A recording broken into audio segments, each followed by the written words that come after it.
অত্যন্ত শ্রেষ্ঠ একটা কথা আছে, যদি একটা দরজা বন্ধ হয় তাহলে ঈশ্বর নিজে আমাদের জন্য আরেকটা দরজা খুলে দেন।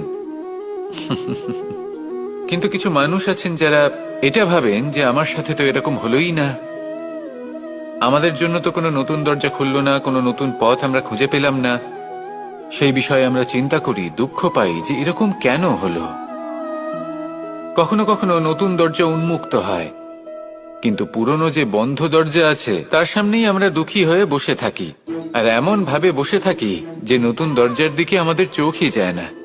কখনো কখনো ঈশ্বর জেনে শুনেই আমাদের জন্য নতুন দরজা, নতুন পথ উন্মুক্ত করেন না, কারণ তিনি চান যে আমরা যেন পরিশ্রম করি, কর্ম করি, নিজেকে আরো বেশি শ্রেষ্ঠ করে তুলি, সক্ষম হই, আর নিজের পথ আমরা নিজেই খুঁজে নিই। কখনো কখনো এমনও হয় যে ঈশ্বর চান যে আমরা যেন সেই পথে চলতে শুরু করে দিই। ভবিষ্যতে গিয়ে ঈশ্বর আমাদের